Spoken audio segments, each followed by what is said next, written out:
I want to do this film because I want people to know. My name is Patricia Crone, and I have terminal lung cancer. It's not a very good type of cancer to have.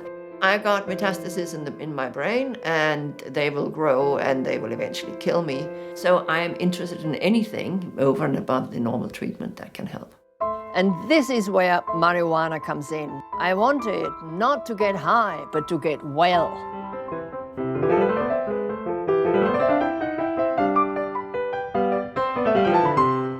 My cancer was diagnosed in November 2011. My first reaction was the kind of icy, that's it. I was fully prepared for, death quite soon. Then you start treatment, and that, of course, completely ruins all your steely resolve. Now I must accept death, etc., etc. Once you start treatment, you can't go around saying, I'm going to die, because you are in treatment. Chemotherapy was terrible, undilutedly terrible. They cut out a third of my lung and a lot of lymph nodes. And after getting over the operation, I felt so well. That's enough, that's enough. It's impossible to feel that there's anything wrong with you. You get used to being alive in a new mode, which is a new mode that's called, the cancer mode. I am a professor of Islamic history at the Institute for Advanced Study in Princeton. All my work has been about the rise and development of Islam. This book here, this is the first book I wrote. I wrote this with Michael Cook. We are good friends. I wrote this one with Martin Hines, and we lived together. Martin died of cancer at the age of 47. I may know a lot about ancient Islam, but I know next to nothing about the modern world of marijuana. I was a smoker once, but I have never smoked a reefer or eaten a pot-lace brownie, so I turned to the internet for help. Somebody suggested that I try a marijuana concentrate known as Rick Simpson's oil. Most of the hemp oil I produce comes from indica strain. Place the starting material, preferably good bud, in a plastic container. Dampen the bud material in the container with the solvent you are using. Then crush the bud material. Drain the solvent from the starting material and put it through a coffee filter. An electric rice cooker boils the solvent off very effectively. Generally, a pound of good hemp oil will produce about 2 ounces of high-grade oil. That's a lot of... Ingesting this amount of oil over a 2 to 3 month period is enough to cure most serious cancers. I'm a skeptic by profession, and I know there are a lot of fake cures out there, but that cannabis fights cancer is not just an old wives' tale. What do we have here? Cannabinoid, endocannabinoids are possible preventatives of common disease, including cancers. You have Aberdeen School of Medicine and Dentistry. It's very good to know that there is this potential. Oh, wait a minute, look here. National Cancer Institute. Possible effects of cannabinoids include anti-inflammatory activity, blocking cell growth, preventing the growth of blood vessel supply tumors. Laboratory and animal studies have shown that cannabinoids may be able to kill cancer cells while protecting normal cells. That's the potential that we all want to have developed. So I went to NYU to see a young doctor who wrote his dissertation on cannabis. Okay, Patricia, my name is Sunil Agarwal. I'm a physician here at the New York University Medical Center. I'm a house staff officer in the Department of Rehabilitation Medicine. Maybe you could tell us, what are cannabinoids? And those are the active ingredients of cannabis that occur inside the human body and actually many living systems all the way down to sea squirts. But somehow insects and other groups didn't evolve these things, but they're also called cannabinoids, but they're called endocannabinoids. Mm-hmm. There's this entire massive cannabinoid receptor system in the brain. What are cannabinoid receptors? They're one of the most abundant proteins in the brain, And all major organs have cannabinoid receptors, and it turns out that they have physiological importance in mood, appetite, memory, inflammation, tumor regulation, bone growth, immunity, even reproduction. They're involved in cells communicating with each other at a basic level. So it's basically an ancient signaling system that we've just discovered in the last 20 years. That has been shown in preclinical, animal, and some early human studies to kill tumors by apoptosis, cell death, stopping the blood supply to tumors, and preventing metastatic spread, and sparing other surrounding tissues. There's no reason. It sounds almost too good to be true. But it's all factually documented in National Library of Medicine. Now, I've got to get myself a pound of cannabis. Cannabis, aka marijuana, hemp, weed, tea, pot, etc., was once a commonly used American medicine, which somehow turned into a dangerous, illegal drug. 19 states and the District of Columbia allow marijuana for medical use, but federal law still prohibits it. And me getting caught with a whole pound of pot? I'd be treated as a dealer. And that would mean dying in jail, or, if I'm lucky, deportation.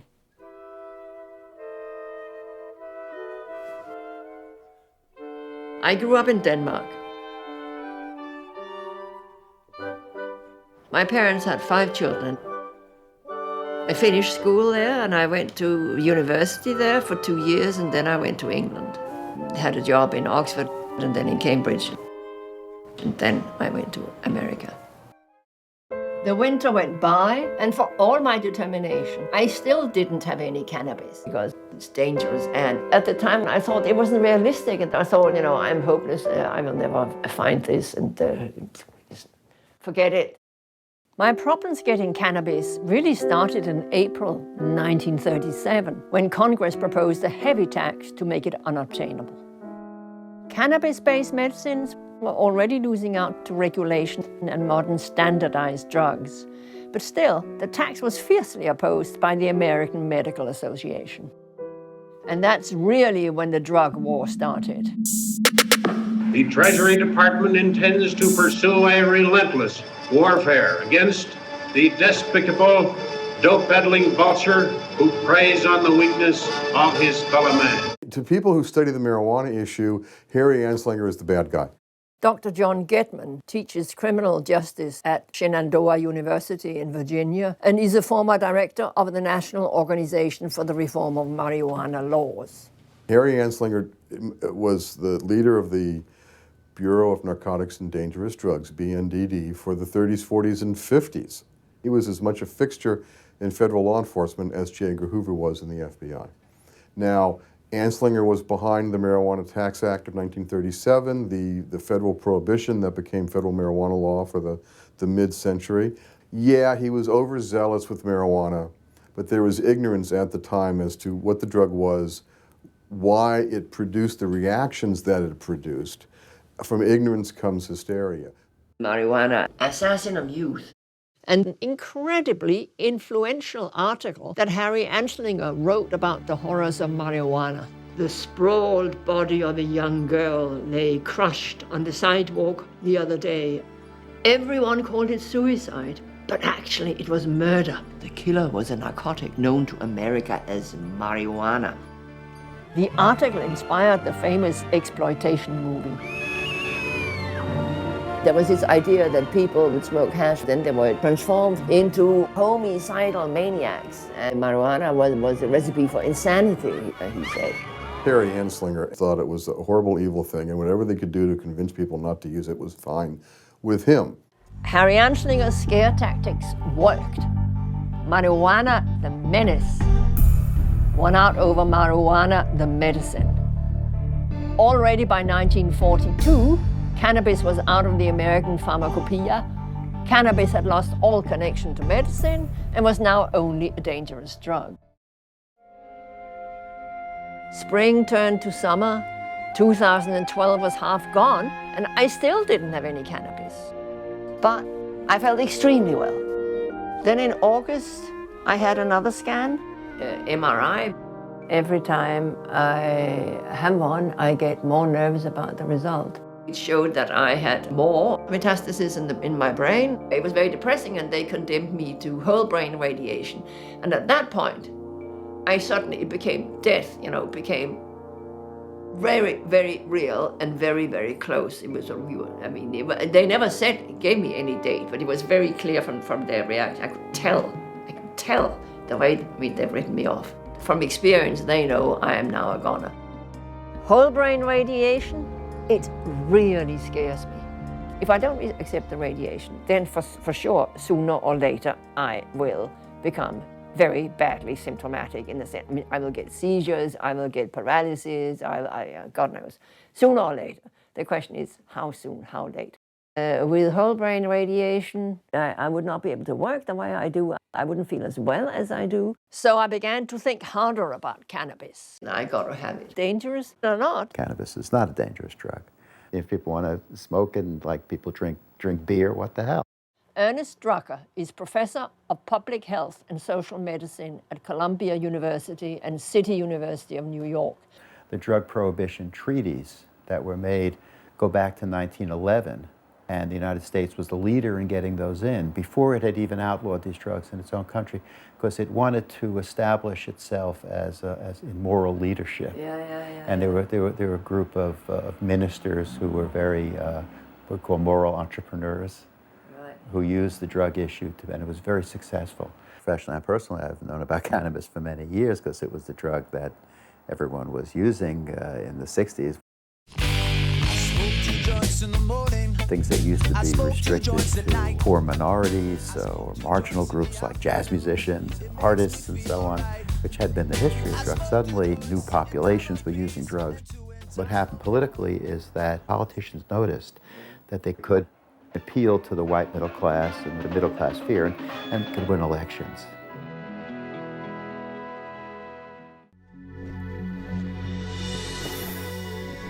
In 1970, Congress overhauled our federal drug laws and created the Controlled Substances Act. And the idea was that some drugs had a potential for abuse, and therefore they needed to be controlled. The amount of regulation was going to be based on how dangerous the drug was. Now, in that regulatory frame, there are 5 schedules. Schedule 1 is the most restrictive. That's for drugs with no medical use and the highest potential for abuse. And so heroin, for example, is a Schedule 1 drug. So the Nixon administration sends Congress a letter, and they said, we understand that marijuana doesn't really fit in Schedule 1, probably doesn't even fit in Schedule 2, because it lacks the high potential for abuse. But we want you to put it in Schedule 1 now for the time being. Then Congress should reschedule it, or the administration should reschedule it, but no one ever did. It was put there temporarily, and then it was just ignored and left there, where it remains to this day.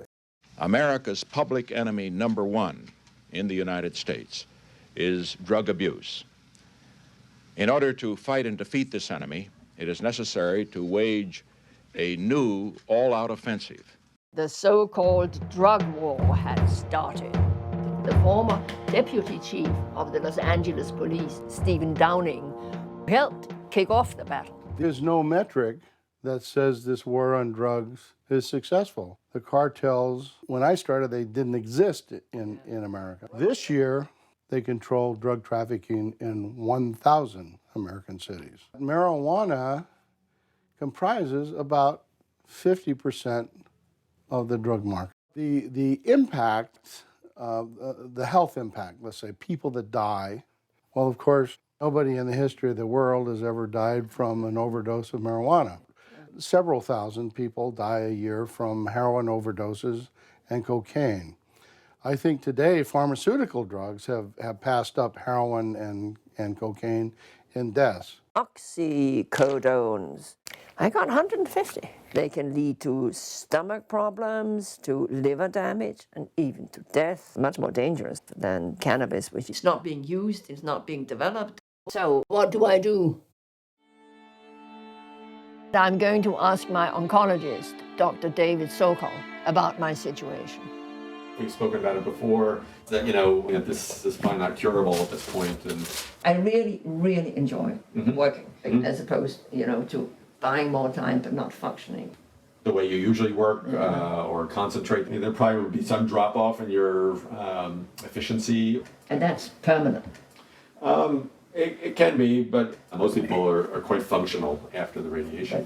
But they can't remember anything. Well, they're not walking around like, they don't know who their family is or... No, no, but I'm not talking about that. I'm talking about my ability to do the work I'm doing, which is the greatest pleasure in my life. Yeah. There might be some change in that.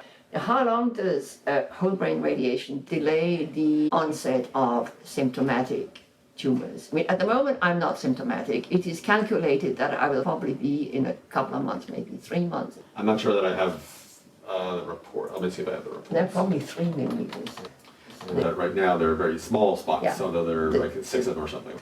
So in terms of where to go from here, let me start by saying the radiation is probably more effective at buying time if the smaller the amount of tumor that there is to treat. But I have this plan for delaying for a month. Then I want to ask you, do you know this study? This is right bang relevant to me. Cannabis, I see, okay. I don't know the study. And this is sort of in, animal models. So a lot of things that seem to work in animal models don't work in the human people. I know. So, that's probably about all I can say. Yeah, this is the National Cancer Institute, which I assume you accept as a reputable source. I want to try it. You don't smoke it, you make it a highly concentrated oil. Okay. And you eat it. Okay. Doesn't sounds very nice. Probably isn't very nice. Okay. But and I'm not sure where you get it. I know that's my problem. Okay. How much am I risking by making this experiment myself? That you cannot tell. I can understand that. It's really hard to But I think it might be worth it. I mean, from my point of view, it might be worth just. I mean, I'm a goner. I have an awful lot to lose. So. Well, I wish I could say you really don't have to worry about that, but as you know, you do.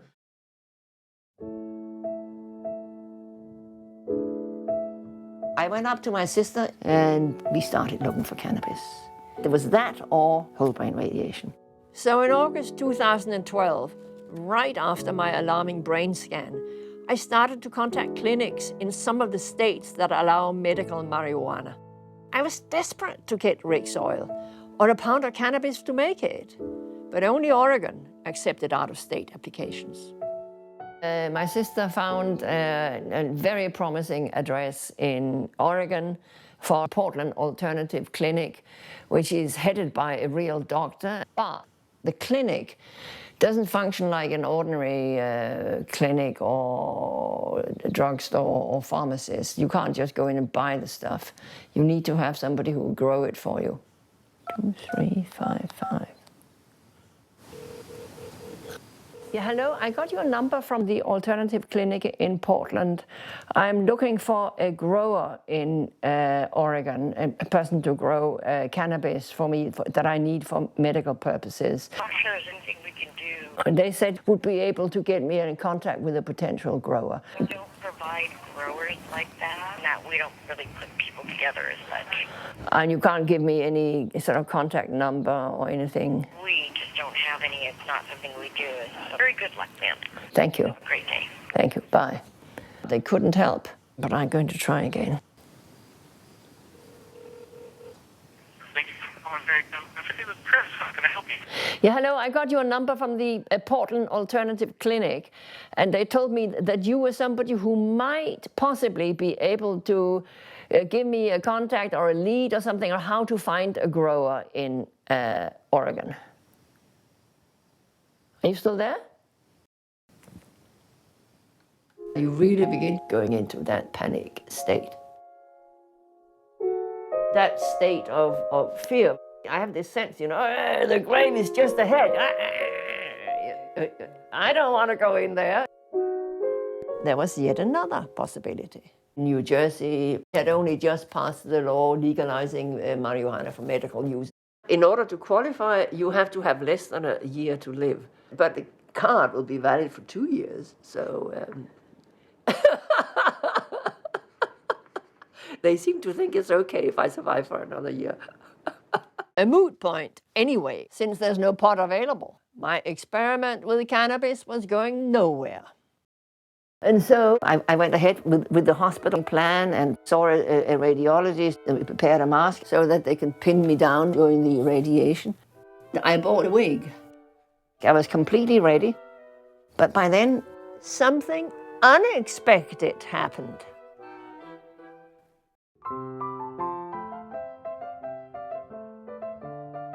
We had got hold of some cannabis.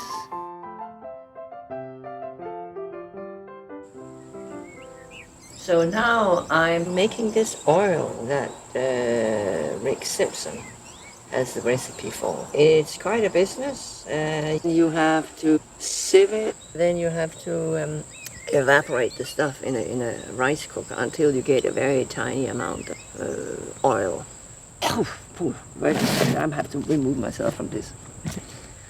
I mean, the vapors from this, you can feel it. It's sort of slightly sickening. So the vapors are flammable. That's why we're doing it outside.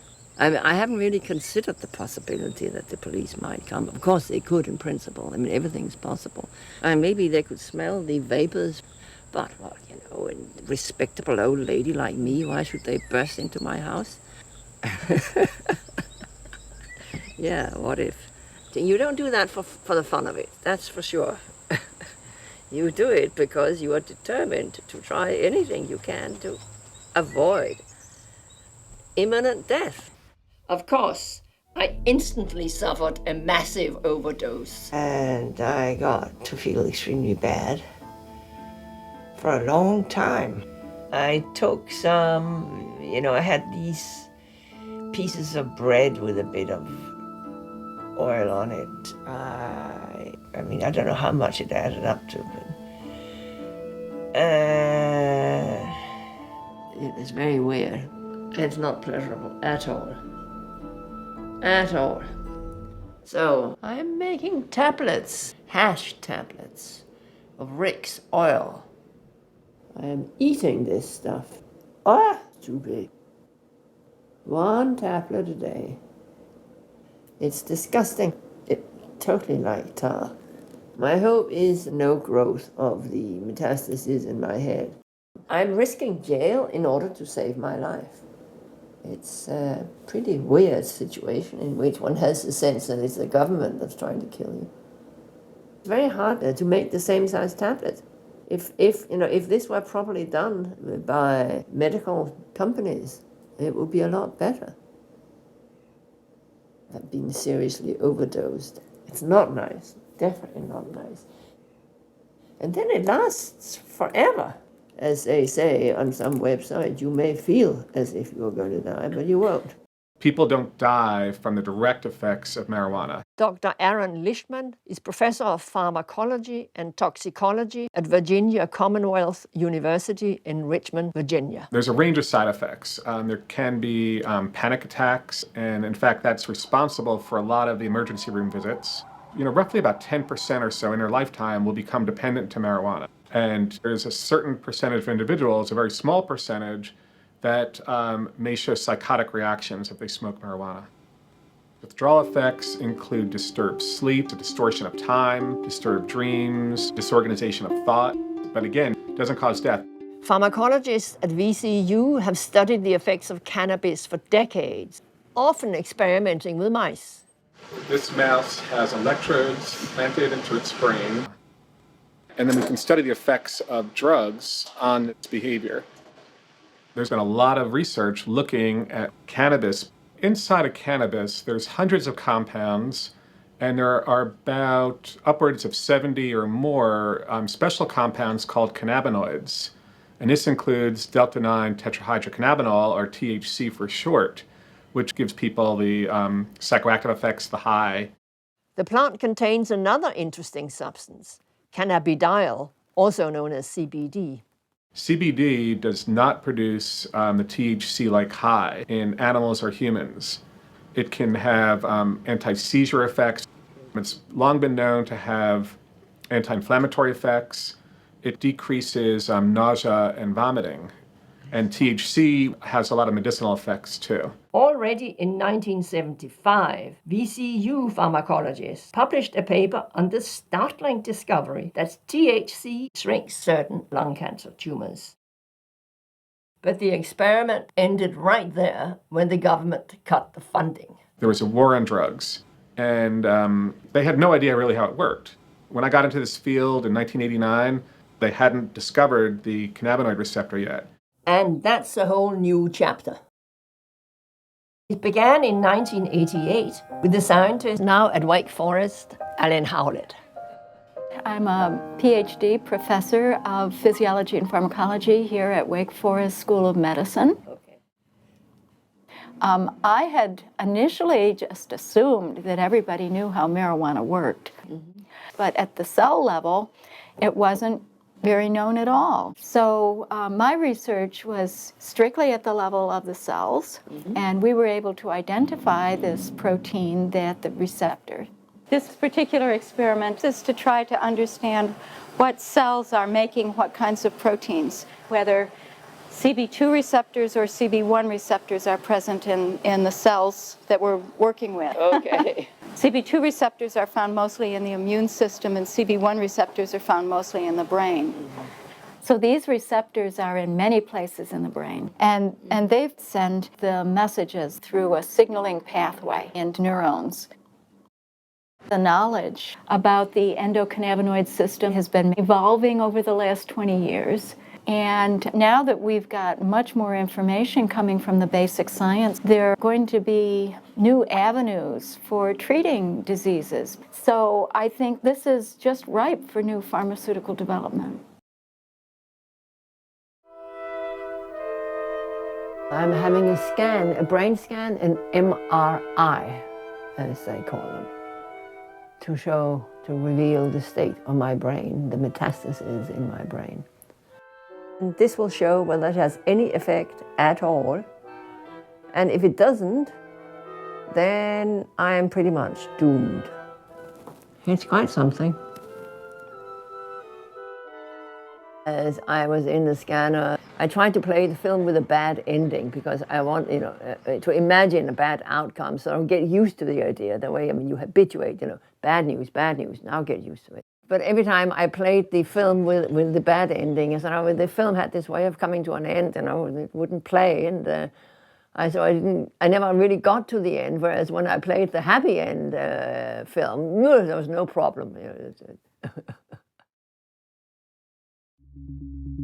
I'm expecting a call from my doctor. It's very, very scary.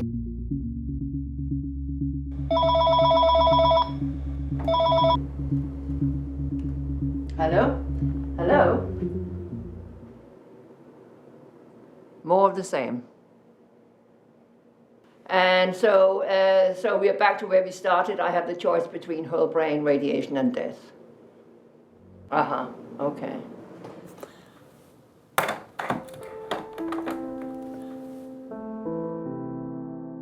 So that was disappointing. The cannabis has not halted the growth. But there is a sliver of good news. My brain mets had grown very slowly, and Dr. Andrew Greenberg, my radio-oncologist, had expected the picture to look much worse. You can see one here. There's a 6.9 millimeter nodule in the medial left occipital lobe. Here's another one here. Yeah. Okay, but how many are there now altogether? 8? 5, 6, 7, 8. 9. 9? 9. Oh my God. It looks bad. What has changed is the scan, but not the person. In time, what I see on the MRI is going to catch up to the person whose MRI it is. With that said, at this point in time, there's no evidence of that, and in fact, to my eye, you are none the worse for wear. You said they had grown very slowly. Could that be due to the cannabis? Well, that probably speaks more to the genetics of one person's lung cancer versus somebody else's. Yeah.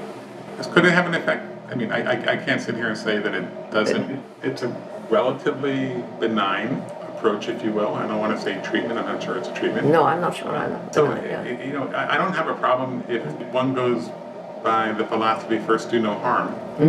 If it's not harming you and it might be helping you. These tumors grow very slowly, but whether they grow more slowly because of the cannabis, well, that's a big issue. I can't tell, he can't tell. But in the pathology lab at the Ohio State University Medical Center, a group of scientists working with Professor Ramesh Ganju are busy gathering more information. So in our lab, we are trying to find out the anti-tumorigenic activity of cannabinoids against breast and lung cancer. We wanted to see if they could be developed to combat cancer. We incubate the cannabinoids with these cells and then look at their growth potential. How do they grow and how do they proliferate? And that way it gives an indication that if they inhibit the growth, that means it's killing the cells. And the next step is animal model. This is Catherine, who is doing most of the in vivo work. And she can explain you over here, actually. Can you take out the mice and show her? Actually, these are the mammary tumors over here. We inject breast cancer cells into mammary glands, and then we can see over here the tumors are growing. We watch the progression. We measure them regularly. We use external calibers to measure the tumor volume as it progresses. We're looking for the edges of the tumor. We basically do a cross-section. You find the longest length, and you measure that, and that is our longest length. Yes. Then you do the 90-degree angle, and you measure that, and you're able to calculate the volume of these tumors. Get it? So, Very clear. and this is the cannabinoid-treated mice. So they started with the same tumor size. So the smaller tumor is sitting right there. It's pretty dramatic. It's a good indication of how the treatment is affecting it. And then we do the 90-degree. They're either shrinking or they're progressing slower compared to their vehicle. There's a big difference. We have initially shown that the plant-derived cannabinoid, that's delta-9 THC, it has anti-tumorigenic activity against lung cancer. Normal lung. Metastasis to the lung. All the yellow is Metastasis. And this one is where, have been treated with these cannabinoids. and now it's brown and healthier and very little yellow. This was the result of plant-derived cannabinoids. I've also seen what synthetic cannabinoids can do. And now Dr. Ganju will show me a study that used endocannabinoids. Okay, we're trying to see effect of endocannabinoids on lung cancer growth. We grow these cells in petri dishes, and these are the lung cancer cells. They form these colonies.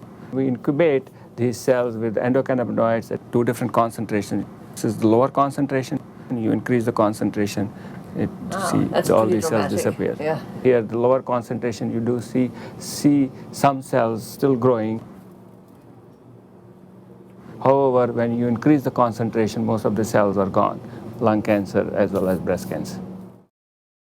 I'm still taking it, and I'm feeling all right. I mean, physically, I'm feeling as well as ever. I decided to postpone whole brain radiation again. I prefer life as I know it for as long as possible. I have an errand run. I need more cannabis. Now I'm in Portland, in Oregon, to secure a legal supply of it. This is organic. It's 100% organic, and there is a huge difference. And you can't spray it. You can only use water. Right at this moment, I have 2 other patients beside myself. And in a town like this, where we're quote-unquote weird, people are willing to go the alternative route to see if it works. And of course, it works. Come on, it's the oldest medicine in recorded history.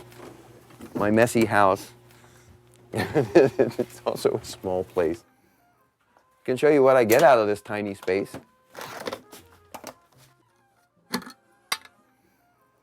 Can I? Oh, yeah. Yeah. Which one do we recommend for lung cancer? Lung cancer.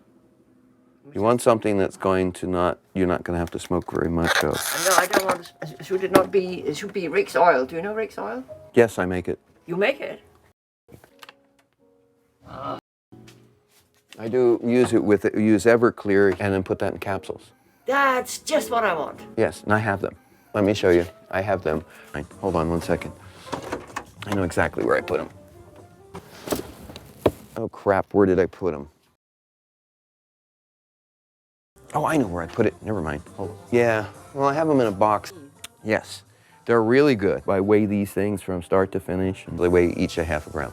Okay. As many as you like. I made 250 of them. Oh, wonderful.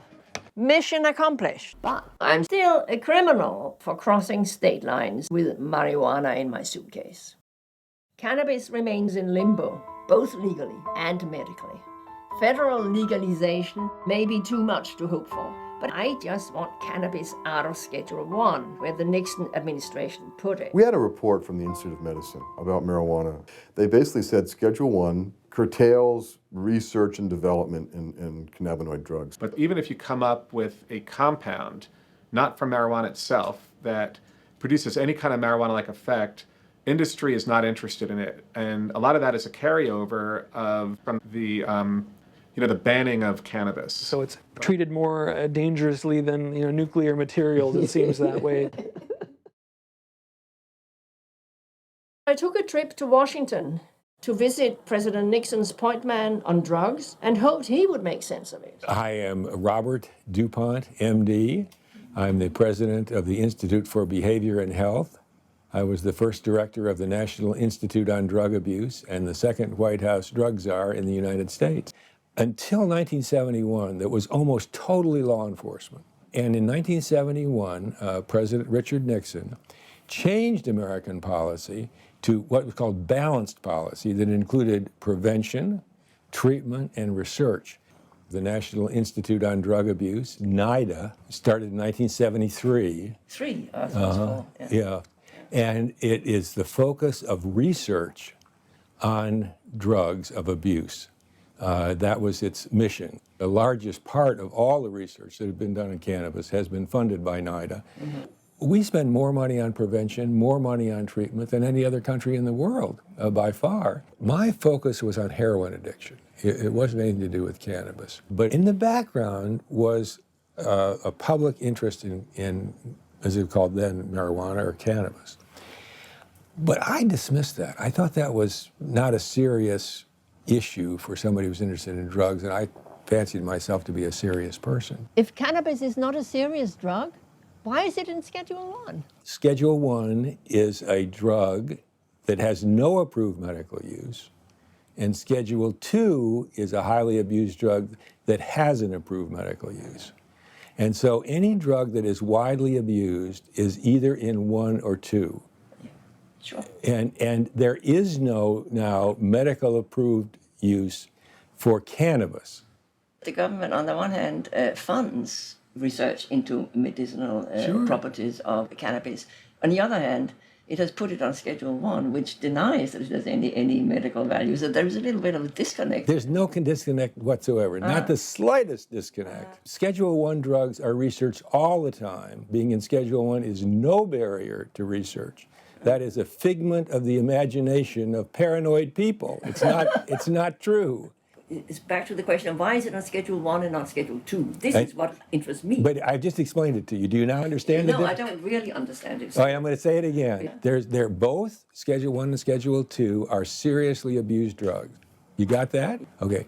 Number 1 is for drugs that have no medically approved, but wait a minute, by the Food and Drug Administration. It's a very straightforward decision. It's not whether somebody thinks it's medicine. It's whether it's approved as a medicine. And if it is, and it's highly abused, it's in Schedule 2. I know, sorry. How hard is that for you to follow that? No, I can follow that. Thank you. But the next time you talk to somebody, say you don't have any doubt about it, you know exactly why it's in Schedule 1, because it was explained to you by me, right? Government has cannabis on Schedule 1, but it also has a patent on the use of cannabis as a medicine. What do you mean a patent? There is a patent taken out in 2003. Yeah. For what? I mean, I don't know what that would... I'll show it to you. You're a doctor, you can understand it better than I can.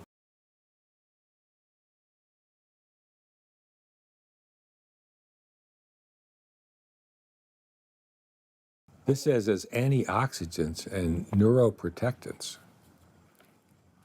I don't know what that is. I don't understand But that. he talks about cannabis. Yeah, I understand that, but I don't know. In that application, I don't know. That's of somebody who knows about patents. I got the patent right here. Here I am in Washington by the National Institutes of Health, NIH. More than 80 Nobel Prizes have gone to scientists doing research funded by this institute. And one of those scientists who worked right here and who got a Nobel Prize was Julius Axelrod, who specialized in neurotransmitters, in how cells talk to each other. And late in life, he participated in a study of cannabis that the government deemed to be so significant, so important, that it took out a patent on the findings. It says in its abstract that cannabinoids are found to have particular application as neuroprotectants in limiting neurological damage following ischemic insults such as stroke and trauma, or in the treatment of neurodegenerative diseases such as Alzheimer's disease, Parkinson's disease, and HIV dementia. And it has more about how it's good for people who have undergone cancer chemotherapy or radiation and other sources of oxidative stress. We have here, which seems, an official recognition by the US government that cannabis has medical uses.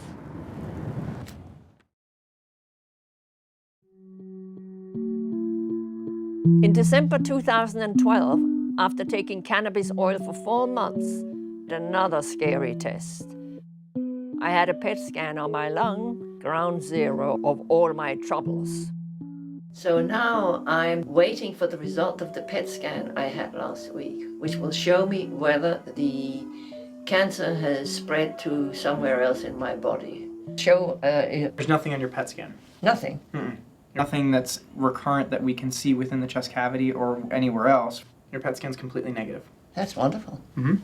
It's funny, it's slightly relieved, but not as relieved as I thought I was going to be yet, but that's pretty good. It's great news. It saturates, and I will get to feel happier about it. And it doesn't look at the brain. I have 9 lesions in the brain now, and that I'm still asymptomatic. You'll follow up with the radiation oncologist with your brain, which, I'm unhappy about your brain mets, but I'm pretty happy about your PET scan. There's a good chance that the cannabis has something to do with it, and so I'm not going to risk anything by stopping now. I have no doubt there is an anti-tumor potential in cannabis that should be explored. But there are still no human trials. So I continue to be my own human cannabis trial, and often it does feel like a trial. My brain doesn't fire. And my memory really is very bad, and it's very bad in a way which I think is beyond my normal old age badness. So is cannabis helping against cancer but hurting my mind? Luckily, I knew where to find an expert on aging brains and cannabis. Gary Wenk is professor of psychology and neuroscience at The Ohio State University. My research is in rats. Yeah. And my research for the past 30 years has been focused on the aging brain. What makes it age? What I'm trying to do is figure out how do we reverse that, or how do we slow it down? All right, that would be the key. Most people would be happy just to slow it down a little bit. One of the biggest changes that wasn't really appreciated until probably 15 years ago was that as you get older, inflammation develops in the brain. And the principal properties of marijuana were sort of revealed over time as well. And it turns out that marijuana is a very effective anti-inflammatory. So we've been looking for drugs that are anti-inflammatories that get across the blood-brain barrier. And everything I've tested has worked very well in young brains, but nothing was ever effective in an old rat. When we test old rats, they have a really bad memory. And the way we test that is in the Morris water maze, based on the decorations we put on the wall. He learns how to find the hidden platform in there. They get 6 training sessions every day for 4 days. All right, you gonna go swimming again, little guy? I know. A young rat like him should learn pretty quickly where the platform is, whereas an older rat would have no ability to do so. It'd be great if he found the platform for you. Oh, he's so close. So we have a camera on the ceiling that automatically tracks how he's swimming. Older rats that are really not smart, they'll just swim in circles until you take them out. You have to basically rescue them. But the young guys are very good at finding the platform. Ah, yes. Good job, buddy. So a normal young rat can find the platform, a normal old rat cannot find the platform, but when we give the older rats the synthetic cannabinoid, they're able then to find the platform. Our wonderful surprise was that marijuana actually worked in an old brain. First time, first compound ever. So that just was so exciting because it gave us some hope that something would actually help people slow the aging process when they were already old. We know that these rats have recovered something. They're more like the young rats than the old rats. March 2013, I have an MRI. Every scan feels like a potential death sentence. But I'm still around, and I think I'm ahead of the curve. Last year, I was invited to a conference at Notre Dame. I thought, yeah, I can't really imagine myself being well, still and able. So here I am a year later, and I have reached the April that I didn't think I was going to be able to reach. So I don't think there's any doubt that this cannabis has helped. But what is missing is clinical trials to show which are the best cannabinoids to use for this, which are the best strains. So in Santa Monica, California, I went to Greenbridge Medical Services to ask Dr. Allyn Frankel about the problem. You have no idea what you get when you buy it, how to dose it. Dr. Frankel treats disease with plant cannabinoids, but applies scientific accuracy to dosing and strains. The endocannabinoid system, the ECS, was discovered, I believe, in 90 or 91, so it's nothing new. The endocannabinoid system is the central controlling, modulating neuroendocrine system for the body. Without an endocannabinoid system, there's no life. That's how integrated this is with everything else. Right. That doesn't mean that you have to have cannabis externally to live. However, it makes no sense to say certainly the safest medicine ever for the people who are getting ready to die.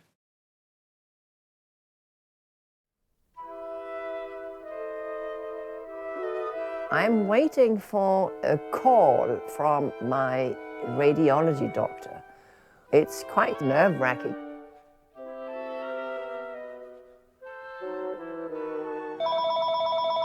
Very good. Thank you. Fine. Bye. Report shows they have all grown, but I got a small surprise.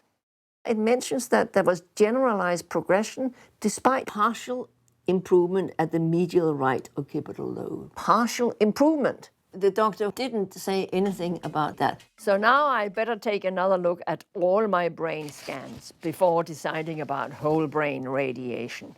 In 9 months, from November 2011 to August 2012, I had 8, possibly 9 metastases in my brain. In August, I started taking cannabis. In the next 8 months, I had 2 plus a partial improvement. It's pretty impressive. But is it impressive enough? Postponing radiation probably means faster death. Acceptance and my life as a scholar is most likely over. I have always assumed that the moment I'm symptomatic, I accept whole brain radiation.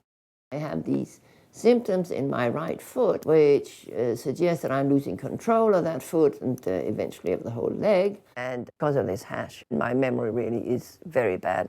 I work extremely slowly. I can't remember where I put anything, as if I'd already had whole brain radiation. So I might as well. It's actually 7 months since I was meant to have whole brain radiation. 7 months. It matters. It's wonderful weather. I got an honorary doctorate. And still, well, I mean, you still cannot tell that anything is wrong with me. And it's been very nice. So far, the going has been pretty good. I think I have to say I've been lucky. Cheers!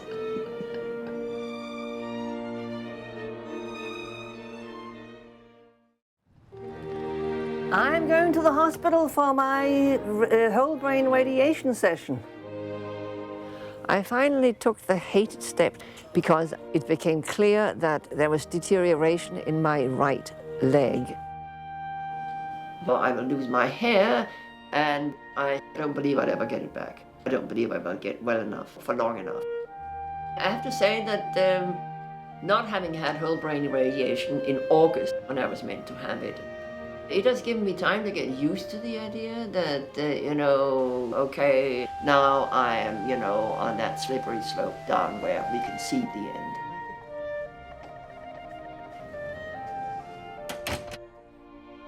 I completed 14 days of whole brain radiation, and the effects are terrible. I've lost my balance, I'm confused, my tongue is burning, and I've lost most of my hair. But the worst of it is that the radiation had only a small effect on my tumors.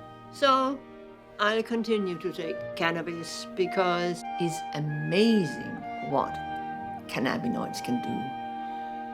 They affect just about every disease in the body. That has to reflect the underlying endocannabinoid system. So maybe the endocannabinoid system should be studied and unraveled, much in the same way as the genetic code has been done. It's a really exciting prospect. It's too late for me, but I am still thrilled by the idea of what they might come up with. It's so nice, so beautiful.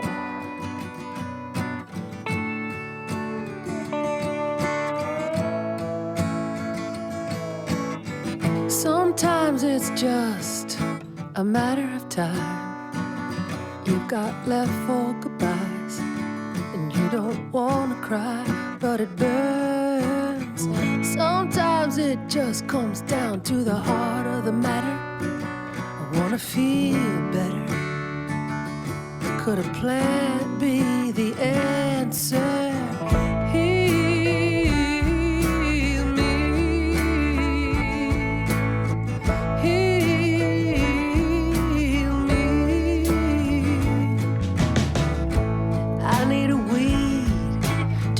Itself around me when I think about looking down, seeing you living without me. You are my medicine, helping me with everything I need. I'm healed.